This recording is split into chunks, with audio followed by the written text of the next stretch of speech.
Why German exams are so hard. It's gonna be very interesting to see because you hear about how hard exams are in Korea and Japan. China. Yeah, and we're from the U.S., notoriously known for its bad education in the West. But You don't feel highly educated right now?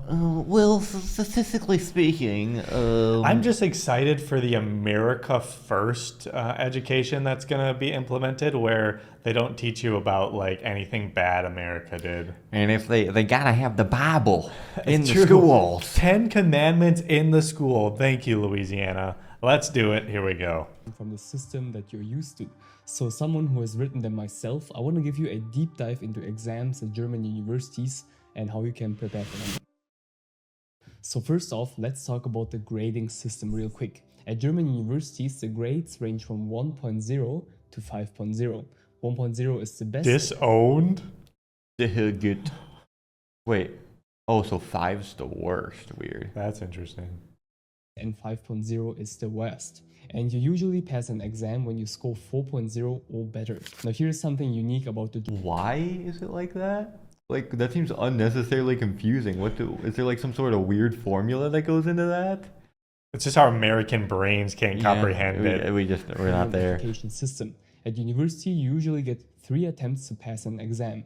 But if you fail after 3 tries, you're not allowed to continue that subject at any university in Germany. So for example, you're studying math, and if you fail your exam... I was like, oh, that's nice. Yeah. And then they're like, just kidding, you're gone. Can't do it again. Disowned. It makes sense now. times, you're blocked from studying math anywhere in the country.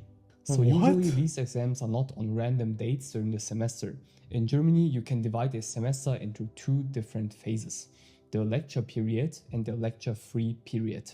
In the lecture period, you have your lectures and courses. And in the lecture-free period, well, this sounds like holidays, but there's a catch. This one lasts about 1.5 months to 2 months. Even if there are no lectures during this period, this doesn't mean that you're completely free. And this is because the exam period also falls during the lecture-free period. So for example, this semester, if you only have a couple of exams ahead of you, this period can only last 2 weeks, for example. So you have exams for 2 weeks, and the rest of the lecture-free period is kind of your holiday. But it can also happen that you have a lot of different exams spread over the entire lecture-free period. This is very, very unfortunate, but if you're unlucky, you have no free time. And my heart goes out to all my friends who study engineering in Munich. 7 exams spread over the entire summer is truly brutal. Wow. But it can happen. So in Germany, you have this build up during the semester with lectures and tutorials, and then this really intense exam season. So even though the schedule at university is flexible, the workload remains quite high. And this period is stressful because the exams are much more concentrated in a small time window. And different than school, at university you have fewer clear instructions. So I want to give you a realistic perspective on the workload at German universities. So on average, we students are expected to complete 30 credit points per semester, and they are called ECTS, so ECTS. And I would say, as a rule of thumb, each credit point equals 25 hours of study. Now 25 times 30, A lot that's of the hours. time you Yeah. usually spend on one semester. Now getting these 30 credits in one semester and completing your entire degree program in the standard period of study is very doable. In Germany, about 40% of students finish their degree on time. But here it is also very 40%. socially accepted to study longer. So doing 1 or 2 Isn't like the US like 40% or more people drop out? I think so. But the difference in the US is it's not very socially accepted to study longer. Like you're kind of looked down upon if you Yeah. study, if you're like, oh, I took 5 years. Like some people are like, you're stupid then. Come on. Yeah, it is interesting. And even though it seems like it's very challenging, these exam seasons, they probably don't go into $200,000 of debt over there in Germany for going to college. No, yeah, definitely not. semesters is not something to be afraid of. Many students do this to be more flexible, go on a study abroad, or enjoy the university period a little bit longer. And since most universities are tuition free, it's not the end of the world. Wow. Now, I would say Wow. the work Wow. Yeah, that's also another reason, I guess, that people wouldn't want to study longer than 4 years in the U.S. Because if you have do another extra like 5 classes after your 4 years to get the last section, that's a lot more money to pay. the cheapest schools you can go to in the US, you're still going to leave with 20,000 or more. And if you decide to stay at the school and not just like do your school from home and commute to college, it's going to be like twice as much. Even a cheap school in the US is going to run you 50 grand if you stay there. Yeah, So they charge crazy. so much for that dang like room and board and stuff. And it just keeps going up. Every year it's more and more and more. Workload here is less about cramming for final exams and more about consistently engaging with your studies throughout the entire semester. So That's German good. universities offer lectures, seminars, tutorials, and also exercises. To be honest, I haven't properly experienced a different university system, so I can't directly compare the German education system to a different country. But in my eyes, the workload at the university here will keep you busy most of the time. You can work a part-time job, of course, but here's my advice. Settle in first. So get familiar with your academic schedule before jumping into work, because the last thing you want is fall behind in your studies, at the beginning of the journey. So unless it's really necessary, I can't recommend a part-time job in the first semester. But on the other hand, most companies in Germany are also very understanding and give you flexibility when the exam season comes around. I wonder, I mean, some in the US might be, but I wonder how generally it would go. Say you're working at a Mac Shack or a Burger King, like some fast food place or something, and exam season rolls around. No way, no way. If I'm- you're like, I gotta take off this weekend, they wouldn't like it. I mean, I generally had like pretty understanding managers that liked me, scheduling managers, and they'd still just forget and schedule me on a day that I said that I couldn't work, and then it's like, oh, I can't work that day. And I imagine if that was an exam day. Gosh, yeah, it's just the society's a bit different between Germany and the U.S. And the U.S., like the way he's is laying it out, it seems like it's much more like hands-on. It's like a much better way of learning. Whereas in the U.S., colleges you get lectured at for a month and then you take a test, basically. Yeah, I mean, like it seems like that he's really focusing on like the actual like learning. You have to learn versus the U.S. It's literally just Memorize. someone just talks to you. You're expected to do all the work yourself, and then they give you an assignment, and then it's like, oh, answer all these questions, and if you get it wrong, whatever. Then they start talking again, and then next. There's no hands-on. The only time you have to remember the things on the first test you take or on the quizzes in college, some teachers have quizzes every single week or like every few days they'll have a quiz. And but the only time you have to remember it is for the midterm or the final, and then after that it doesn't matter. Just gone. They just taught you exactly to memorize for the tests. And I would say about 60% of the classes I took, you could just search the exact answers on Google and find you'd search the exact question and the exact answer would pop up, and then boop, boop, next. It kind of showed the professors didn't really care. They didn't try to make the tests any different. It was just whatever the textbook said, let's throw it online. Yeah. And that was during COVID, so a lot of the stuff was online, so you could literally just copy and paste on Google, pops up. And by the way, if you are an international student and serious about studying in Germany, I can really recommend you download the free Studying in Germany guidebook in the video description.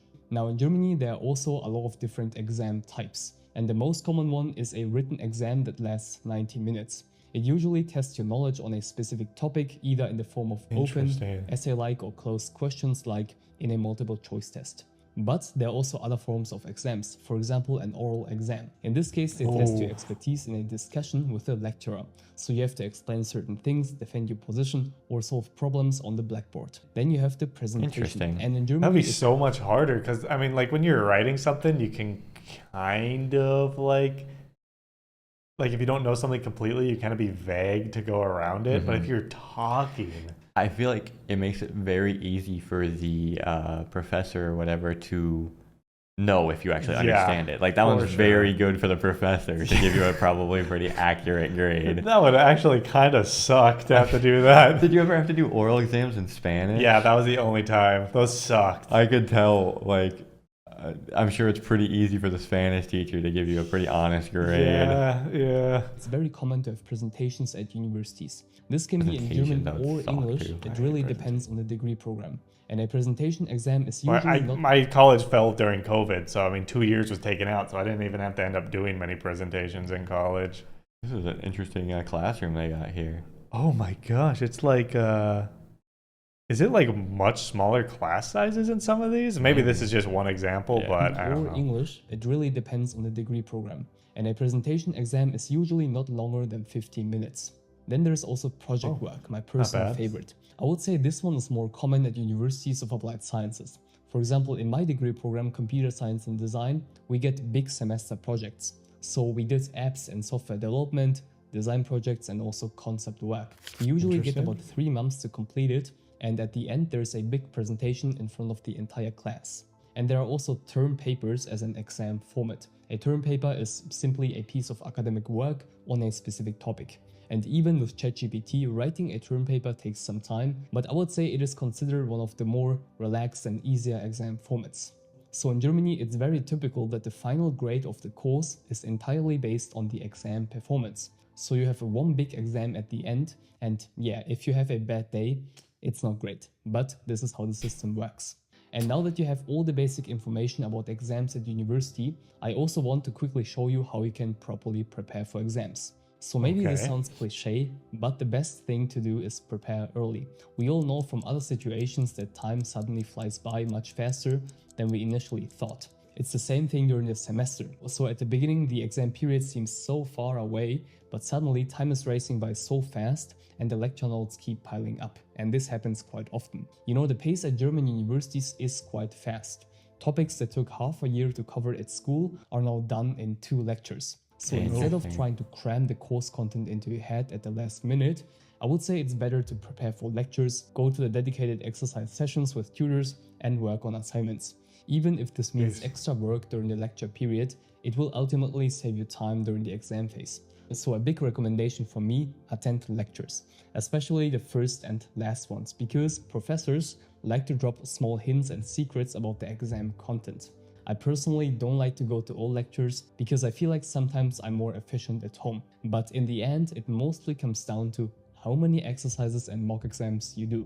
The more you do, the better your exam results. And the key difference here is that German exams focus on your deep understanding of the concepts. So memorization won't get you very far in many That's cases. all you need in the It will US, ask That's you to literally basically. all the US problems, exams are. combine ideas from different areas and think critically. It's a different mindset compared to systems where memorization might get you through the exam. Now, the interesting thing is, in some exams, you might be allowed to bring a cheat sheet, but don't get too excited. So when I first heard I was that we were excited, allowed to no, bring no. this cheat sheet into the math exam, I was really happy. But to be honest, even with a cheat sheet, it won't help you much if you don't fully understand the material. To be honest, I'm more afraid of these open book exams compared to, other exams. And this shows once again that universities in Germany put more emphasis on deep subject knowledge instead of memorizing a bunch of facts. But let me tell you, in case you fail an exam or get a bad grade, it's not the end of the world. You usually get multiple attempts in an exam, and with proper effort, they are all doable. You also get plenty of support at university from tutors and fellow students who are also in the same position as you. And in Germany, exams and grades are important, but not the only factor for success later. Employers focus on overall performance, so motivation, soft skills, and German proficiency. Now, in case you want to learn German directly from me, So check out if you need German proficiency, Guten Tag. we know how to speak German. That was really good. You're welcome. Danke. German and also other useful resources in the video description. Subscribe and join our huge Interesting. Discord Very, community. very interesting to see German schools were like broken down like that. Yeah, I wonder if there are like the lazy professors in the German schools, because this was focusing more on exams. But I mean, like, some of the ones I had for my general classes was literally the dude was just like sitting in his chair and he's like, all right, guys, we're going to be, just check out this video. And then he just played a video from previous years and then do a quiz after. And those were just all Google answers. I wonder, is it, and they make it seem like, he makes it seem like it's like way more about learning and understanding to help you in the future, where as in the United States, it's about basically paying a ton of money so you can get a piece of paper that tells jobs like, Yeah. here, I have this, so you can hire me now. Yeah, I mean, that is literally all it seems to be in the US, because you just need to memorize something. pass the exam, and once you pass the exam, you get that piece of paper. It's like paying your dues to get to the job. That's basically what it is. It's part of the whole American ideology, the whole structure the country was built on, keeping the rich up here and then the poor Yep. people down there. And they're making it as hard as possible, especially as the new administration gets rid of some of the things that made it more accessible for lower class people to go to college affordably. As those are being stripped away, less and less people are going to be able to get that special paper that can get you a good paying job. Yeah, so German exams may be hard, but at least it's beneficial. Yeah, and at least you can't get priced out of it because it's free. Yeah. Isn't that cool? Work hard, you can get there. Germany! Yeah! Bye.